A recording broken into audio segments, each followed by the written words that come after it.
ਤੁਸੀਂ ਕਿਸ ਤਰ੍ਹਾਂ ਨਾਲ ਕੰਮ ਕਰਨੇ ਹੋ ਸੱਚ ਤੇ ਆਪਣੀ ਕੰਮ पे करने हो वैसे ਤੁਸੀਂ ਸੱਚ बोलो तो नहीं लगे हो सारे पे वेखने लेकिन अल्लाह में हाजिर नाजिर जान के ना जी की जो रियलिटी है अपने पाए गोश्ते मारो किसी की मझ नहीं ज़बा करनी चाहिए उस ना थोड़ा दसो जो कमिटमेंट करनी हो पूरी करने होने हो कि या सिर्फ कस्टमर घेरने हो बाइक राइडर च अर्निंग भी बहुत अच्छी है और कंपनियां भी बहुत अच्छी हैं सैलरियां भी ਜਿਹੜੀ ਅਸੀਂ ਦੱਸਣੀ ਹੈ ਬੇਸਿਕ ਉਸ ਤੋਂ ਅੱਛੀ ਸੈਲਰੀ ਲੜਕੇ ਨਿਕਾਲਨੇ पे ਜਿਹੜੀ ਤੁਸੀਂ ਇੱਥੇ ਟ੍ਰੇਨਿੰਗ ਲੋਕਾਂ ਵਾ ਕਰਾਣੇ ਪੈਣੇ ਹੋ ਇਸ ਦੀ ਕੋਈ ਫੀਸ ਵਗੈਰਾ ਵੀ ਰੱਖੀ ਹੋਣੀ नहीं सर नहीं फीस वगैरह नहीं रखी है सर गला करसा खरिया साहब सचिया ते सुचिया अस्सलाम वालेकुम जनाब जी क्या हाल है जी ठीक हो मेरा नाम है कामरान अहमद जैसा कि तुसा पता है कि मैं यूट्यूब फेसबुक टिकटॉक ते अक्सर तुसी मां वेखने रहने माशाल्लाह जी इस टाइम मैं खलोता पे अपने शहर हसन अब्दाल ने विचो ਤੇ ਸੁਣਨੇ ਚ ਆਇਆ ਕਿ ਬਹੁਤ ਸਾਰੀ ਮਖਲੂਕ ਜਿਹੜੀ ਹੈ ਪਾਕਿਸਤਾਨ ਛੋੜ ਕੇ ਬਾਹਰ ਪੇ ਵਿੰਜਣੀ ਉੱਥੇ ਪਤਾ ਨਹੀਂ ਬੂਟਿਆਂ ਨਾਲ ਪੈਸੇ ਪਏ ਪੈਨ ਕੀ ਹੋਇਆ ਪਿਆ ਕੀ ਮਾਮਲਾਤ ਹਨ ਤੇ ਅੱਜ ਇਸੇ ਤਰ੍ਹਾਂ ਨੇ ਇੱਕ ਸੈਟਅਪ ਚ ਮੈਂ ਆਇਆ ਪਿਆ ਤੇ ਇਸ ਵੀਰੇ ਭਰਾਵਾਂ ਪੁੱਛਨੇ ਆ ਕਿ ਯਾਰ जी के की मामलात उनके जो लोग बाहर विंजने काम काज के जिनकी सूरत हाल है बड़ी तफसीली जी वीडियो साथ इस वीडियो तुसा शेयर भी करना है तो कमेंट में अपनी राय भी देनी है तो और दोस्ता यारा आखना कि इन्हां नाल राबता भी करो ने नाल पहले जरा गप्पा शप्पा मारने जी अस्सलाम वालेकुम जी वालेकुम अस्सलाम जनाब ना की तुसा ना जी शुएब सर शुएब भाई तुसा ਜਿਹੜਾ ਇਦਾਰਾ ਬਣਾ ਪਿਆ ਇਸ ਇਦਾਰੇ ਦਾ ਨਾਂ ਕੀ sir Al-Rafi trade centre Hasan Abdal ਇਹ ਜਿਹੜੀਆਂ ਬੱਤੀਆਂ ਛੱਤੀਆਂ ਤੁਸਾਂ ਲਾਈਆਂ ਪਿਆ ਇਹ ਤਾਰਾਂ ਵੀ ਸਾਰੀਆਂ ਨੰਗੀਆਂ ਹੋਈਆਂ ਪਿਆ ਤੇ ਕੋਈ ਫਲੈਸ਼ ਐਸ਼ ਵੀ ਚੱਲਨੇ ਪੈਣੇ ਨੇ ਨਾ ਕਰੰਟ ਸ਼ੰਟ ਤੇ ਕੋਈ ਵੀ ਨਹੀਂ ਪਹਿਲੇ ਤੁਮਾਈ ਦੱਸੋ नहीं नहीं सर कोई करंट वगैरह नहीं इसके अंदर सर भी जस्ट ये ट्रेनिंग वास्ते होना वे डेलीगेशन आना है तो ट्रेनिंग वास्ते होना वे ये सैंपल वगैरह लगे ने इतने लोग ट्राई शे देने अपनी ਅੱਛਾ ਟ੍ਰੇਡ ਟੈਸਟ ਸੈਂਟਰ ਦੇ ਵਿੱਚ ਹੀ ਸਾਰਾ ਸੈਟਅਪ ਤੁਸਾਂ ਨਾਲ ਲਗਾ ਪਿਆ ਤੇ ਇਹ ਤੁਸੀਂ ਯਾਨੀ ਕਿ ਫਰੈਸ਼ ਕੋਈ ਵੀ ਬੰਦਾ ਆਣਾ ਹੈ ਤੁਸਾਂ ਫੌਰਨ ਤੋਂ ਪਹਿਲੇ ਤੁਸੀਂ ਕੰਮ ਸਿਖਾ ਸਕਣੇ ਕੋਈ ਚਿਪ ਹੋਣੀ ਕੋਈ ਸਿਮ ਹੋਣੀ ਕਿ ਜਿਹੜੀ ਦਿਮਾਗ ਵਿੱਚ ਤੁਸੀਂ ਪਾ ਸਕਣੇ ਕੀ ਕਰਨੇ ਕੀ ਹੋਣੇ नहीं सर चिप वगैरह नहीं पाने हैं इस नई तरीकाकार होना है कि ये जोड़े लोग ट्रेंड होने या बाहर पैरे रह के आए होने या इतने पाकिस्तान अंदर काम कर रहे होने तो ये सैंपल सारे लगे डेलीगेशन आना एक्सपर्ट बंदा होना है वो सवाल जवाब करना है कि कनैक्शन किस चीज़ ना वे प्लंबर ना परे लगे है तो उसना की तरीका कह इस एल्बो ना के नाम है इसना के काम है वो ट्राई करने फिर प्रैक्टिकली कराने फिर जो बंदा अपने काम में एक्सपर्ट होना है उस फिर सिलेक्ट करके उसकी सैलरी लाने उस हिसाब से होना वे बेसिकली ट्रेनिंग सेंटर भी है ट्रेनिंग भी असी करवाने बहरहाल बेसिक ही चीज़ होनी जो लड़के आने ने इतने इंटरव्यू देने ट्राई देने उन्होंने सिलेक्शन इसकी चीज़ रखी हुई है ਇਹ ਜਿਹੜੀ ਤੁਸੀਂ ਇੱਥੇ ਟ੍ਰੇਨਿੰਗ ਲੋਕਾਂ ਵਾ ਕਰਾਣੇ ਪੈਣੇ ਹੋ ਇਸ ਦੀ ਕੋਈ ਫੀਸ ਵਗੈਰਾ ਵੀ ਰੱਖੀ ਹੋਣੀ नहीं सर नहीं फीस वगैरह नहीं रखी असा ਤੁਸੀਂ ਖੁਦਾ ਵਾਸਤੇ ਯਾਨੀ ਕਿ ਕੰਮ ਕਰਨੇ नहीं सर खुदा वास्ते तो ना करने असी चार्जिस अपने करने वीज़े ने चार्जिस असी करने ओवरऑल बाकी जो मतलब बड़े सेंटर न वो ट्राई जिस टाइम होनी तो उसने भी फीसिस करने बहरहाल अस हसन अब्दाल च ट्राई ने भी फीसिस ना करने अच्छा ओवरऑल मां जरा दसो कि मुल्की सारी सूरत हाल भी तुसां दे सामने एक मार्केट में बहुत सारिया गल्लां आनियां कि यार जी की बड़ी पब्लिक बड़ी मखलूक पे विंजनी बाहरले मुल्का च ठीक है हालात उत्थे बड़े चंगे होए पे इत्थे हालात बड़े माड़े होए पे ਤੇ ਕੀ ਸੱਚਾਈ ਹੈ ਕੀ ਹਕੀਕਤ ਹੈ ਕਿ ਉੱਥੇ ਬਹੁਤ ਸਾਰੀਆਂ ਕਮਾਈਆਂ ਤੇ ਇੱਥੇ ਨਹੀਂ ਕਮਾਈਆਂ ਇਸ ਨੂੰ ਉੱਤੇ ਜ਼ਰਾ ਮੈਂ ਦੱਸੋ सर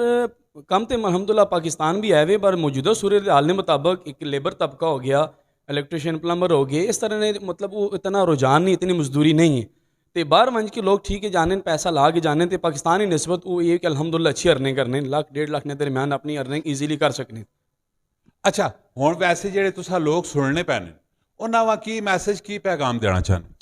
सर पैगाम ही वे कि असी अलहमदुल्ला एक अच्छे पैमाने पर काम कर रहे हैं ईमानदारी बेस होते असी काम पे करने हैं जितने भी अहबाब हों असा ने लोकल इलाके ने असा आउन असा मौका दोन काम करने ना असा ना काम ना म्यार देखो असा ने काम की सिचुएशन देखो तो असी अलहमदुल्ला अच्छे पैमाने पर अच्छी तरीके से अच्छी डिमांडा चाह के उसते काम पे करने असा कोल अच्छी कंपनियां काम पे करनी नशे नाल अलहमदुल्ला अच्छा ਇਹ ਜਿਹੜਾ ਤੁਸਾਂ ਨਾ ਅਦਾਰਾ ਬਣਾ ਪਿਆ ਤੁਸੀਂ ਲੋਕਾਂ ਨੂੰ ਇਸ ਹਿਸਾਬ 'ਚ ਬਾਹਰ ਪੇ ਭੇਜਣੀ ਇਸ ਦੀ ਲੀਗਲ ਕੀ ਮਾਮਲਾਤ ਹੋਣੇ ਕੋਈ ਵੀ ਬੰਦਾ ਬੈ ਕੇ ਇਸ ਤਰ੍ਹਾਂ ਨਾ ਆਪਣਾ ਸੈਟਅਪ ਚਲਾ ਕੇ ਤਾਂ ਕਿ ਕੰਮ ਕਰਨਾ ਲੱਗ ਪਿਆ ਵੀ ਜਾਂ ਇਸ ਉੱਤੇ ਜ਼ਰਾ ਦੱਸੋ नहीं सर नहीं इस तरीके की नहीं होना प्रॉपर अदारा काम पे करना होना है असा ना प्रोटेक्टर ऑफिस काम पे करना होना है असी उसने महतात होने असी प्रॉपर अपना डॉक्यूमेंटेशन करवाने अपनी लीगल प्रोसैस होना है उसना रजिस्टर होना है अदारा उस तो बाद फिर असी जो भी इतनी डेलीगेशन लाने गौरमेंट को इजाज़त होनी है असा लैटर दिता मैंने परमिशन दी मैंने उस असी मुतबादल असी चलाने अपना ऐड चलाने उस तो बाद असी काम करने इस तरह नहीं कि कोई बंदा भी आवे आके जनाब दफ्तर खोले दुकान खोले फर्नीचर रखे तो काम शुरू कर दे इस तरीके से नहीं होना अच्छा ਕਿਹੜੇ ਮੁਲਕ ਨਾਲ ਤੁਸੀਂ ਕੰਮ पे करने हो तो ਕਿਹੜੀ कैटेगरी ने लोग बाहर पे भेजने हो सर इस टाइम असी ज़्यादा काम सऊदीया और दुबई टर्की रिमेनिया असी इन्हां कंट्रियां डील पे करने और कैटेगरी जी सर वो सिविल ट्रेड है सिविल ट्रेड तो मुराद है कि labour electrician plumber shuttering steel fixer और इस टाइम जो सब तो अच्छा है जोड़े नॉन स्किल लड़के यंग जनरेशन ने पढ़ी लिखी है ਉਹਨਾਂ ਸਿਸਟਮ ਅਸਾਂ ਕੋਲ ਸਭ ਤੋਂ ਅੱਛਾ ਜਿਹੜਾ ਕੰਮ ਜਾ ਰਿਹਾ ਬਾਈਕ ਰਾਈਡਰ ਜਾ ਰਿਹਾ। ਬਾਈਕ ਰਾਈਡਰ 'ਚ ਅਰਨਿੰਗ ਵੀ ਬਹੁਤ ਅੱਛੀ ਹੈ ਔਰ ਕੰਪਨੀਆਂ ਵੀ ਬਹੁਤ ਅੱਛੀਆਂ, ਸੈਲਰੀਆਂ ਵੀ ਜਿਹੜੀ ਅਸੀਂ ਦੱਸਣੀਆਂ ਬੇਸਿਕ ਉਸ ਤੋਂ ਅੱਛੀ ਸੈਲਰੀ ਲੜਕੇ ਨਿਕਾਲਣੇ ਪੈਣ। ਅੱਛਾ ਸ਼ੋਏਬ ਭਾਈ, ਤੁਸੀਂ ਬਾਈਕ ਰਾਈਡਰ ਦੀ ਜਿਹੜੀ ਗੱਲ ਪੇ ਕਰ ਰਹੇ ਹੋ, ਇਸ ਦਾ ਕੀ ਕ੍ਰਾਈਟੇਰੀਆ, ਕੀ ਮਾਮਲਾਤ? ਸਰ ਬਾਈਕ ਰਾਈਡਰ ਇਸ ਟਾਈਮ ਸਰ ਬਹੁਤ ਅੱਛੀ ਮੇਰੇ ਕੋਲ ਕੰਪਨੀਆਂ, ਮੈਂ ਟੋਟਲ 3 ਕੰਪਨੀਆਂ ਨਾਲ ਕੰਮ ਪੇ ਕਰਨਾ, ਸੈਲਰੀਜ਼ ਵੀ ਬਹੁਤ ਅੱਛੀਆਂ ਦੇ ਰਹੀਆਂ। ਜਿਹੜਾ ਟਾਈਮ ਪੀਰੀਅਡ ਅਸੀਂ ਦੇਨੇ ਆ ਉਸ ਤੋਂ ਪਹਿਲੇ ਲਾਇਸੈਂਸ ਵੀ ਬਣ ਰਹੇ ਨੇ, ਅਕਾਮੇ ਵੀ ਬਣ ਰਹੇ ਨੇ, ਮੇਰੀ ਕੰਪਨੀ ਅਲਹਮਦੁਲਿਲਾ ਉਮਰਾ ਵੀ ਕਰਾ ਰਹੀਆਂ। ਔਰ ਜੋ ਜਿਤਨੀ ਸੈਲਰੀ ਸੀ ਦੱਸ ਰਹੇ ਹੁਣ ਮਾਸ਼ਾਅੱਲਾ ਜਿਹੜੇ ਮੈਂ ਕੰਪਨੀ ਵਾਲੇ ਕੰਮ ਪੇ ਕਰਨਾ ਉਹ ਹੁਣ ਇਸ ਟਾਈਮ ਮਾਸ਼ਾਅੱਲਾ ਬੇਸਿਕ ਸੈਲਰੀ ਜਿਹੜੀ ਹੈ ਉਹ 2100 ਰੁਪਏ ਪੇ ਕਰ ਰਹੀ ਹੈ ਕੰਪਨੀ। ਔਰ ਆਪਣੇ ਕੰਮ ਨਹੀਂ ਅਸੀਂ ਸਪੈਸ਼ਲੀ ਬਾਈਕ ਰਾਈਡਰ ਮੇਰਾ ਆਪਣਾ ਜ਼ਾਤੀ ਕੰਮ ਹੈ, ਮੈਂ ਖੁਦ ਸੌਦੀਆਂ ਗਿਆ ਮੀਟਿੰਗ ਕਰਕੇ ਆਇਆ ਕੰਪਨੀ ਨਾਲ, ਸੈਲਰੀ ਵੀ ਬਹੁਤ ਅੱਛੀ ਹੈ ਔਰ ਅਸੀਂ ਉਸની 100% ਗਰੰਟੀ ਕਰਨੇ ਆ। ਜੋ ਕਮਿਟਮੈਂਟ ਅਸੀਂ ਪਾਕਿਸਤਾਨ ਦੇ ਅੰਦਰ ਬੰਦੇ ਨਾਲ ਕਰਕੇ ਭੇਜਾਂ ਉਹ ਕਮਿਟਮੈਂਟ ਉਹ ਟਾਈਮ ਪੀਰੀਅਡ ਅੰਦਰ ਪੂਰੀ ਹੋਸੀ। ਫੋਰ ਐਗਜ਼ਾਮਪਲ ਅਗਰ ਬੰਦੇ ਨੂੰ ਉਹ ਚੀਜ਼ ਨਹੀਂ ਪੂਰੀ ਹੋਣੀ ਉਸની A to Z ਕੰਪਲੀਟ ਸਾਡੀ ਰਿਸਪੌਂਸਿਬਿਲਟੀ ਹੈ। ਅਸੀਂ ਜਿਹੜੀ ਆਪਣੀ ਕਮਿਟਮੈਂਟ ਕਰਸਾਂ ਉਹ ਅਸੀਂ ਪੂਰੀ ਕਰਸਾਂ। ਕੰਮ ਬੰਦੇ ਖੁਦ ਕਰਨਾ ਜਾ ਕੇ ਫੋਰ ਐਗਜ਼ਾਮਪਲ ਬੰਦਿਆਂ ਕੰਮ ਉੱਥੇ ਨਹੀਂ ਮਿਲਣਾ, ਬੇਸਿਕ ਸੈਲਰੀ ਜੋ ਅਸੀਂ ਦੱਸ ਕੇ ਭੇਜਾਂ ਉਹ ਅਸੀਂ ਜ਼ਿੰਮੇਦਾਰ ਆ ਬੰਦਿਆਂ ਦੇਣੇ ਨਹੀਂ। ਅੱਛਾ ਬਾਜ਼ ਦਫਾ ਵੇਖਦੇ ਰਹਿੰਦੇ ਆ ਕਿ ਸੋਸ਼ਲ ਮੀਡੀਆ 'ਚ ਵੀ ਲੋਕਾਂ ਦੀਆਂ ਵੀਡੀਓ ਆਉਂਦੀਆਂ ਰਹਿੰਦੀਆਂ ਕਿ ਜਰਾ ਜੀ ਕਿ ਪਾਕਿਸਤਾਨ ਵਿੱਚ ਜਿਹੜੇ ਏਜੰਟ ਬੈਠੇ ਪਏ ਨੇ ਉਹਨਾਂ ਗੱਲਾਂ ਕੁਝ ਹੋਰ ਕੀਤੀਆਂ ਪਈਆਂ, ਅੱਗੇ ਜਿਸ ਟਾਈਮ ਅਸੀਂ ਔਨ ਗਰਾਊਂਡ ਆਏ ਹਾਂ ਤੇ ਅੱਗੋਂ ਕੁਝ ਹੋਰ ਨਿਕਲਿਆ। ਤੇ ਇਸ ਤਰ੍ਹਾਂ ਨਾਲ ਥੋੜਾ ਜਿਹਾ ਤੁਸੀਂ ਇਹ ਦੱਸੋ ਕਿ ਤੁਸੀਂ ਕਿਸ ਤਰ੍ਹਾਂ ਨਾਲ ਕੰਮ ਕਰਨੇ ਹੋ, ਸੱਚ ਤੇ ਮਬਨੀ ਕੰਮ पे करने हो? वैसे ਤੁਸੀਂ ਸੱਚ ਬੋਲੋ ਤੇ ਨਹੀਂ ਲੱਗੇ ਹੋ, ਸਾਰੇ पे ਵੇਖਣੇ लेकिन अल्लाह में हाजिर नाजिर जान के ना ठीक जो रियलिटी है अपने पाए गोश्ते मारो किसी ने मज नहीं ज़बा करनी चाहिए, उस ना थोड़ा दसो जो कमिटमेंट करनी हो पूरी करने होने हो कि या सिर्फ कस्टमर घेरने हो? ਨਹੀਂ ਸਰ ਰਿਜ਼ਕ ਨੇ ਰਜ਼ਕ ਅੱਲਾ ਪਾ ਕੇ ਅਸੀਂ ਜਿਹੜੀ ਕਮਿਟਮੈਂਟ ਕਰਨੇ ਆ ਆਪਣੀ ਕਮਿਟਮੈਂਟ ਦੀ ਅਸੀਂ ਗਾਰੰਟੀ ਦੇਣੇ ਆ। ਜੋ ਚੀਜ਼ ਸਰ ਹੋਣੀ ਹੈ ਗਰਾਊਂਡ ਰੈਲੀ ਦੱਸਣੀ ਆ, ਸਬਜ਼ ਬਾਗ ਨਾ ਦਿਖਾਣੇ ਆ। ਅਸੀਂ ਆਪਣੀ ਡਿਮਾਂਡ ਤੋਂ ਜੋ ਸੈਲਰੀ ਕੰਪਨੀ ਦੇਣੀ ਹੈ ਅਸੀਂ ਉਹੀ ਦੱਸਣੇ ਆ, ਐਕਸਟਰਾ ਨਹੀਂ ਦੱਸਣੇ ਆ। ਔਰ ਜਿੰਨੀ ਸੈਲਰੀ ਅਸੀਂ ਬੰਦੇ ਆ ਕਲਾਇੰਟ ਆਪਣੇ ਦੱਸਣੇ ਆ ਉਸ ਸੈਲਰੀ ਨਹੀਂ ਉਸ ਕਮਿਟਮੈਂਟ ਨਹੀਂ ਸਾਡੀ ਰਿਸਪੌਂਸਿਬਿਲਟੀ ਹੁੰਦੀ ਹੈ ਫॉर एवर। अच्छा कोई बंदा अगर वेख के तुसा ये वीडियो वेख के तुसा राबता करना चाहे तो क्या जो कर सी? ਸਰ ਮੋਬਾਈਲ ਨੰਬਰ ਤੁਸੀਂ ਚਾਹ ਦੇਸਾਂ ਸੀ ਆਪਣਾ ਅਸਾਂ ਨਾਲ ਤੁਸੀਂ ਚਲਾ ਦਿਓ। ਉਸ ਤੋਂ ਇਲਾਵਾ ਅਸਾਂ ਇੱਕ ਦਫ਼ਤਰ ਹਜ਼ਰੋ ਅਟਕ 'ਚ ਵੇ ਨਟੋਪਾ 'ਚ ਅਸਾਂ ਮੇਨ ਆਫਿਸ ਹੈ, ਮੇਨ ਰੋਡ ਉੱਤੇ ਵੀ ਹੈ। ਦੂਸਰਾ ਆਫਿਸ ਅਸਾਂ ਦਾਲ ਮੇਨ ਅੱਡੇ ਉੱਤੇ ਉਹ ਵੀ ਐਡਰੈਸ ਤੁਸੀਂ ਚਲਾ ਦਿਓ, ਲਾਰੀ ਅੱਡੇ ਉੱਤੇ ਪ੍ਰਿੰਸ ਕੈਫੇ ਨਾਲ ਸਾਡਾ ਆਫਿਸ ਹੈ ਤੇ ਮੋਸਟ ਵੈਲਕਮ ਆਸੋ ਜਿਹੜੇ ਲੜਕੇ ਤੇ ਅਸੀਂ ਗਾਈਡ ਲੈਂਦੇ ਅਸਾਂ ਪ੍ਰੋਪਰ ਤਰੀਕੇ ਤੇ।